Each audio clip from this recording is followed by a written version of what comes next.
Hello everyone. Next episode start करने से पहले आप लोग मेरे चैनल को सब्सक्राइब करिएगा। अभी नेक्स्ट एपिसोड स्टार्ट करते हैं। शियान दिखाई जाता है जिसने अपने और लियान कंपनी के बारे में आर्टिकल पढ़ लिया था। वो किसी और ने नहीं बल्कि शॉवी ने लिखा हुआ था। अभी ये सब कुछ पढ़ ही रहा होता है, किसी का कॉल भी अटेंड नहीं कर रहा होता। फिर उसका असिस्टेंट आके बोलता है कि बहुत से लोग आपसे बात करना चाहते हैं, कॉन्ट्रैक्ट करना चाहते हैं, पर आप किसी का कॉल नहीं उठा रहे, इसीलिए वो बोल रहे कि आप जैसे फ्री हो जाए उनको कॉल बैक करे। और शियान कहता है कि अच्छा मुझे पता है। और चैन की जो कॉल आ रही होती है, चैन उसे कहता है कि आपको मेरी वजह से इतनी सारी चीजों का सामना करना पड़ रहा है। तो शियान कहता है कि ऐसा मत सोचना, लियान बहुत ही अच्छी कंपनी और देखना बहुत आगे जाएगी और बस तुम्हें सिर्फ अपने काम पर फोकस करना है। और शियान फीफी को कॉल करके अपने ऑफिस में बुला लेता है और कहता है कि तुम्हें मुझे भी सपोर्ट करना है और अपने डैड को भी मनाना है। और फीफी इस काम के लिए मान जाती है कि तुम्हारे लिए कुछ भी कर सकती हूँ। और शॉवी दिखाई जाती है जिसने ये आर्टिकल तो लिखा होता है पर सोच रही होती है कि मेरे इस आर्टिकल की वजह से शियान की कंपनी को कुछ ज्यादा असर ना हुआ हो। इन्हीं सारी बातों को सोच रही होती है तो जैसे ही शियान आता है तो उसके शूज उतारने लगती है और उसके लिए पानी लाने के लिए जाती है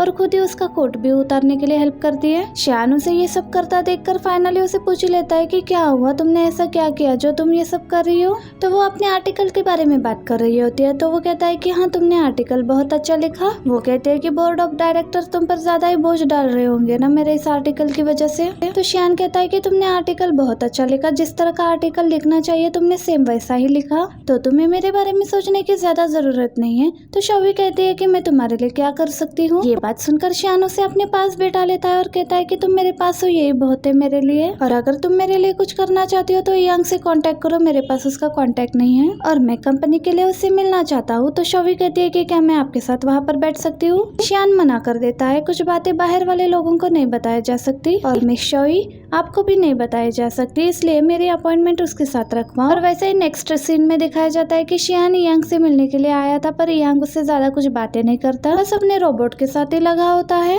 असल में शियान अपनी कंपनी लियान कंपनी और इसकी कंपनी आपस में कोऑपरेट करने के लिए बोल रहा होता है। तो यांग कहता है कि जब मैंने बोला था तो आप लोगों ने मेरी बातें नहीं मानी, तो अब मैं क्यों मानूं। शियान उसके सामने कुछ ऐसे पॉइंट्स रख देता है जिसके बाद यांग कहता है कि चलो ठीक है, मैं इस बारे में सोचूंगा कि मुझे कोऑपरेट करना है या नहीं करना।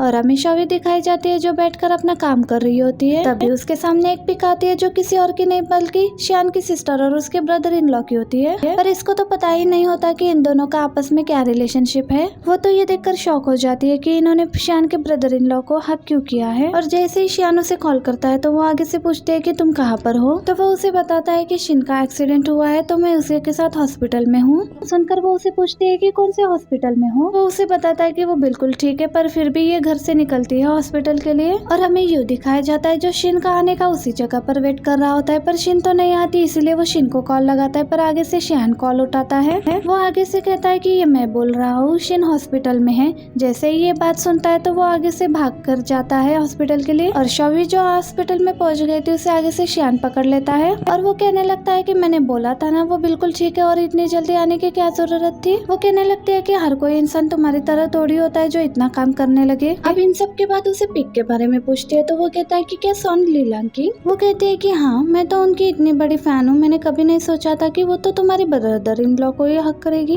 उनको नहीं पता कि उनकी भी एक फैमिली है। ये सब बातें शियान सुन तो रहा होता है पर उसके गलत फहमी को दूर नहीं कर रहा होता बल्कि उसके हाँ में हाँ मिला रहा होता है। इतने में पीछे से शियान की सिस्टर आ जाती है। शियान अपनी सिस्टर को जैसे ही हाई करता है तो शॉवी भी उसको देखती है। सॉन्ग लीलान को देखने के बाद भी शियान की तरफ फेस कर लेती है और फिर जाकर उसको रियलाइज होता है कि ये कोई और नहीं थी बल्कि सॉन्ग लीलान थी। और इन सारी चीजों को शियान एंजॉय करने लगता है। अब उनकी तरफ शौक होकर देखने लगती है तो शियान भी कहता है कि सिस्टर को हाय बोलो और ये भी उनको हाय तो कहती है पर कहती है कि आप सॉन्ग लीलान से बहुत ही ज्यादा मिलती हो। तो वो कहती है कि बहुत से लोग मुझे ऐसा कहते हैं। ये कहकर वहाँ से जाने लगती है तो शॉवी भी शियान से कहती है कि क्या तुम इस बारे में कुछ कहना चाहोगे।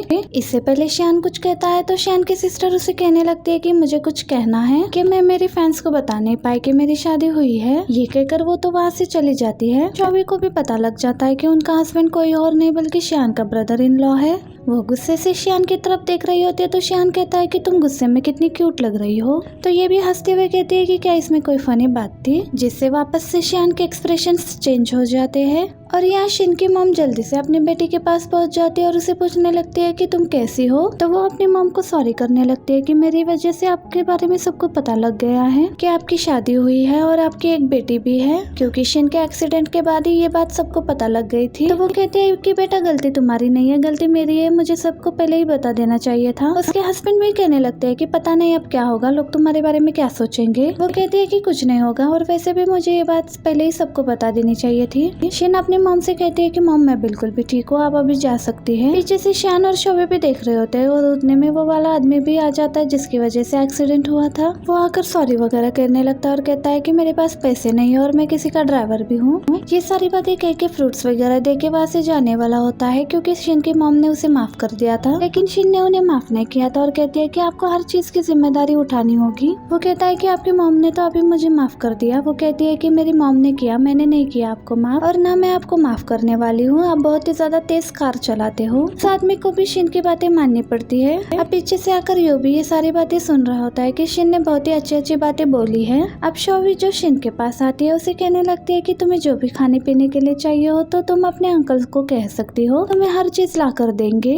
और वैसे ही यो दिखाया जाता है जो शिन के मॉम डैड के पास खड़ा होता है वो उन्हें अपने पास बिठा लेते हैं और पूछने लगते हैं कि तुम क्या शिन के प्रोफेसर हो। वो कहता है कि प्रोफेसर आप कह सकते हो, शिन तो बस मेरी क्लास अटेंड करने के लिए यूनिवर्सिटी आया करती है। ये बात कहकर यो डरने लगता है पर उसके मॉम डैड तो हंसने लगते हैं और कहने लगते हैं कि अच्छी बात है। और शिन की मॉम दिखाई जाती है जो जाने लगती है। उन्हें सी ऑफ करने के लिए शोवी और भी शियान भी आते हैं।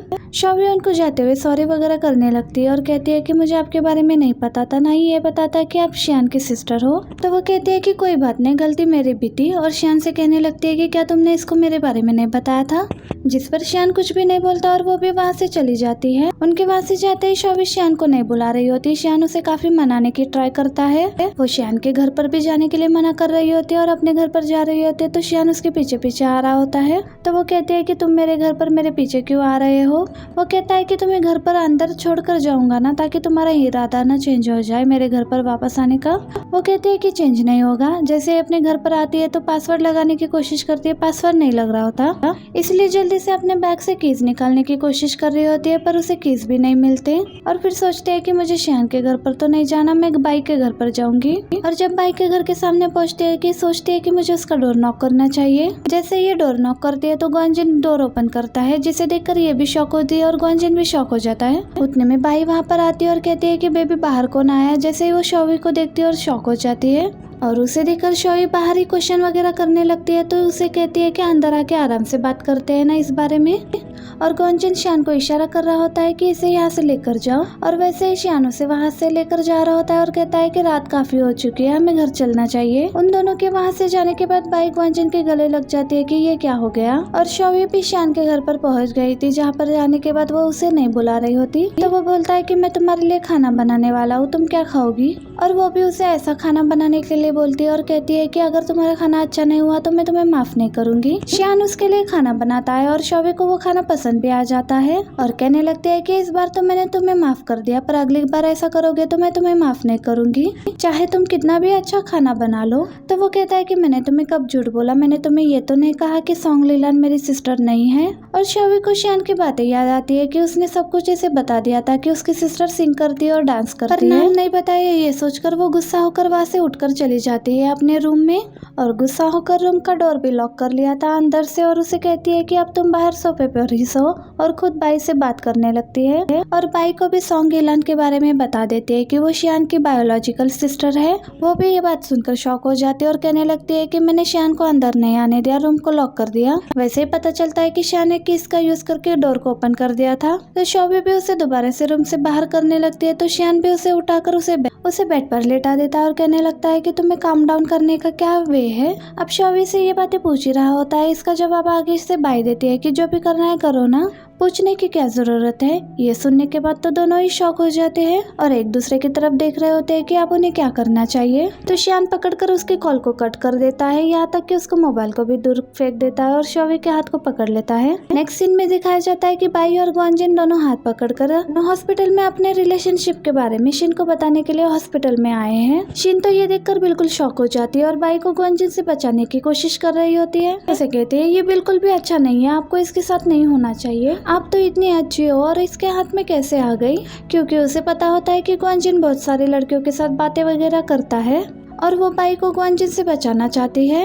पर बाई तो खुद ग्वांजिन को नहीं छोड़ना चाहती थी और शॉवी को भी कॉल करने नहीं देती। बाई कहती है कि मैं खुद इसके साथ हूँ और ग्वांजिन भी कहता है कि दिन ब दिन हमारा प्यार बढ़ता ही जा रहा है। ये सब देखकर शिन कहती है कि ग्वांजिन तुम वही हो ना जिसे मैं जानती हूँ। शॉवी नान के साथ अपने ऑफिस में आ रही होती है तो उसके कोलिग्स वगैरह शिन के बारे में बात कर रहे होते हैं कि हम इतना टाइम उसके साथ काम वगैरह कर रहे थे और हमें ये नहीं पता चला कि हम सॉन्ग इलान की बेटी के साथ काम कर रहे थे। यहाँ तक कि कुछ लड़कियां शॉवी से पूछने के लिए आती है कि आपका बॉयफ्रेंड शियान है ना, तो वो कहती है कि तुम लोगों को इस बारे में कैसे पता चला। वो लोग कहते हैं कि जो रूमर आपके बारे में फैली थी कि शिन के अंकल आपके बॉयफ्रेंड है, इसका मतलब शियान ही आपके बॉयफ्रेंड हुए ना।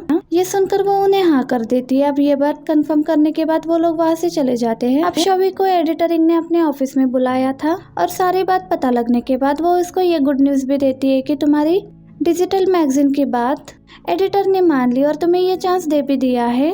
ये बात सुनने के बाद तो शॉवी बहुत ही ज्यादा खुश हो जाती है और शिन दिखाई जाती है टैब यूज कर रही होती है। उसे टैब यूज करना नहीं आ रहा होता। ये उसके पास आ जाता है और कहता है कि तुम्हारे लिए मैं पकड़ लेता हूँ और तुम मेरे कंधे पे सर रख लो। दोनों इतने प्यार से बैठे होते हैं और इन दोनों को ऐसे बैठे हुए शिन की मॉम भी बाहर से देख रही होती है और उसके डैड भी कहते हैं कि ये दोनों एक दूसरे के लिए परफेक्ट है और शिन को भी कंट्रोल करने के लिए कोई मिल गया है। और शिन की मॉम भी अपने बेटे के लिए बहुत खुश होती है और शॉवी दिखाई जाती है जिसको यांग ने बुलाया हुआ था अपने इंटरव्यू के लिए, वो भी ये बताने के लिए कि वो लोग लियान कंपनी के साथ कोऑपरेट कर रहे हैं। पर शॉवी उसे साफ मना कर देते हैं कि ना ही आपका मुझे आर्टिकल लेना है और ना ही कोई इंटरव्यू आपका लेना है। पर यांग कहता है कि मुझे तुमसे ही अपना इंटरव्यू करवाना है और शॉवी उसे कहती है कि मेरी कंपनी में बहुत से अच्छे जर्नलिस्ट है जो आपका काम अच्छे से कर देगी, आप उनसे अपना इंटरव्यू करवा ले, एक बार उन पे यकीन करके देख ले। यांग उसकी बात सुनकर कहता है कि मैं तुम्हारी बात मानता हूँ, किसी अच्छी को यहाँ पर इंटरव्यू के लिए भेज देना। शॉवी घर पर आने के बाद अपनी मॉम से बात कर रही होती है। शियान के पिक को देखकर उसकी मॉम कहती है कि ये तुम्हारा बॉयफ्रेंड नहीं हो सकता। वो कहती है कि मॉम मेरा बॉयफ्रेंड यही है, आपको नहीं मानना है तो नहीं माने। ये कहकर शॉवर लेने के लिए चली जाती है। दोबारा से उसके मॉम का कॉल आता है तो शियान उसकी मॉम का कॉल देख लेता है और शॉवी को आवाज देने लगता है, पर आगे से वो कुछ भी नहीं कहती, इसलिए वो शॉवी की मॉम का कॉल अटेंड कर लेता है। और लड़की की आवाज सुनकर उसकी मॉम बिल्कुल भी शॉक हो गई थी और पूछने लगती है कि तुम कौन हो। वैसे नेक्स्ट सीन में दिखाया जाता है कि जैसे ही शॉवी शॉवर लेकर आती है तो पूछती है कि तुमने मुझे बुलाया था, तो वो बताता है कि तुम्हें एक कॉल आई थी जिसे मैंने अटेंड कर लिया। तो वो पूछते है कि किसकी कॉल आई थी, एडिटर इनकी कॉल आई थी क्या। तो वो बताता है कि तुम्हारी मॉम की कॉल थी। ये सुनकर तो वो हो जाती है कि तुमने उनसे क्या बात की। तो वो कहता है कि अपनी मॉम से बात कर लो। और जब वो अपनी मॉम से बात कर रही होती है तो उसकी मॉम उसे घर वापस बुला लेती है, क्या तुम इस वेकेशन घर पर आओगी। तो वो मना कर देती है क्योंकि शियान से पूछती है तो शियान मना कर देता है कि मेरे पास टाइम नहीं है, इसलिए वो मॉम को मना कर देती है। और अपनी मॉम की कॉल कट होने के बाद उसे पूछती है कि तुम बुक में क्या पढ़ रहे हो। वो उसकी बुक को साइड में कर रही होती है पर शियान तो अपनी बुक को अपने फेस को कवर कर रहा होता है। और नेक्स्ट डे शियान अपने घर पर शॉवी को बाकी सबसे मिलाने के लिए लेकर आता है, पर शॉवी घर के अंदर जाने से पहले उसे पूछने लगती है कि क्या मेरे कपड़े ठीक है। पर वो कहता है कि ठीक है। तो वो कहते हैं कि मैं घर पर वापस जाके नहीं चेंज करके आती हूँ। पर शियान उसे रोकते हुए कहता है कि तुम बहुत अच्छी लग रही हो। पर शॉवी कहती है कि तुम्हें मैं अच्छी लग रही हूँ पर तुम्हारी सिस्टर को मैं अच्छी नहीं लगी तो, और ज्यादा ही मैच्योर लगी तो वो उसे कहता है कि अगर मैं तुम्हें लाइक करता हूँ तो इसका मतलब वो भी तुम्हें लाइक करते हैं, चलो अंदर चलते हैं। शॉवी उसे रोक कर कहती है कि जो तुमने अभी बात बोली वो दोबारा से कहना प्लीज। शियान नहीं कह रहा होता है तो शॉवी भी अंदर नहीं जा रही होती, तो उसे कहना पड़ता है कि मैं तुम्हें लाइक करता हूँ। तो वो भी उसे कहते हैं कि मैं भी तुम्हें लाइक करती हूँ। अब इसके बाद दोनों घर के अंदर आते हैं तो शियान के सिस्टर और उसके डैड उसे अच्छे से वेलकम करते हैं। सब साथ में बैठकर खाना खा रहे होते हैं तो शॉवी उसकी सिस्टर से पूछने लगती है कि शियान के बारे में क्या क्या बातें हैं। तो वो कहती है कि इसे जो भी बात करो ये आगे से सिर्फ हूँ का ही जवाब दे देता है। शॉवी कहती है कि मुझे भी यही आंसर देता है और मैंने उसका नाम भी यही रख दिया है। इसके बाद इन सब की हंसी मजाक और बातें भी चल रही होती है। इतने में शिन भी वहाँ पर आ जाती है जो अपने मॉम डैड अंकल और लिटिल आंट को भी बुलाती है। ये सुनकर शॉवी बिल्कुल शॉक हो जाती है और वो जल्दी से बात को बदलते हुए उसे बाहर ले जाती है। शियान भी उसे जाते जाते कह देता है कि लिटिल आंट जल्दी वापस आना। और बाहर आने के बाद उसे कह रही होती है कि तुम्हारा काम कैसे चल रहा है, जब से लोगों को तुम्हारे बारे में पता चला है। तो वो कहते हैं कि लोगों को मेरे बारे में पता चला है पर मैं अपना काम अच्छे से करना चाहती हूँ, काम पर अच्छे से फोकस करना चाहती हूँ और मैं किसी और क्या चीज लाइक करती हूँ। तो ये सुनकर शॉवी कहती है कि तुम यू की बात कर रही हो ना। ये सुनकर वो शर्मा जाती है। शॉवी दिखाते है जो घर पर वापस आती है, शियान के लिए खाना बनाती है। जैसे शियान घर पर आता है तो उसे कहती है कि तुम वापस आ गए, और जैसे अपने मॉम को देखती है तो बिल्कुल शॉक हो जाती है। तो उसकी मॉम कहती है कि हाँ काफी दिन बाद देखा है ना, तुमने तो मुझे पहचाना भी नहीं होगा। शियान तो उनका लगेज लेकर वहाँ से चला जाता है और शॉवी शियान का घर अपनी मॉम को दिखा रही होती है और उसकी मॉम कहती है कि तुमने तो मुझे बताया भी नहीं कि तुम अपना घर को छोड़कर यहाँ पर रह रही हो। तो वो कहती है कि मॉम आप भी नहीं बताती ना, जब आप सिंगापुर गए थे तो आपने भी झूठ बोला था ना कि आप कहाँ पर गई हो। अब इसके बाद तीनों साथ में खाना खाने के लिए बैठ जाते हैं। खाने खाने के बाद उसकी मॉम वहाँ से जाने लगती है और कहती है कि मैं बस यहाँ पर तुम्हारे बॉयफ्रेंड को देखने के लिए आई थी और मुझे पता लग गया है कि तुम्हारा बॉयफ्रेंड बहुत अच्छा है। शियान भी उन्हें छोड़ने के लिए जाता है और जैसे ही उन्हें छोड़कर आता है तो शोबी उसे कहने लगती है कि मेरा होम टाउन बहुत ही छोटा है, वहाँ पर कोई भी एयरपोर्ट नहीं है। मेरी मॉम वहाँ से यहाँ कैसे आई, तुमने उन्हें एयरपोर्ट से कैसे लिया। अब शियान तो बात को बदल रहा होता है क्योंकि उसकी मॉम तो स्पेशली यहाँ के लिए ही आई थी। और हमें टियान अंकल दिखाए जाते हैं जो शियान के डैड से बात करने के लिए उनके घर पर आ जाते हैं और कहने लगते हैं कि वो कंपनी को बैंकरप्ट की तरफ लेकर जा रहा है। और शियान को भी ये बात पता लग चुकी थी, वो भी किसी से बात नहीं कर रहा था और ना ही किसी को इंटरव्यू दे रहा था लियान और डार्क हाउस कंपनी के बारे में। पर शियान तो सबको इंटरव्यूज देने के लिए मना कर रहा होता है और यहीं पर हमारा ये पार्ट भी एंड हो जाता है। वीडियो अच्छी लगी तो वीडियो को लाइक करना। Thank you, keep watching, bye bye.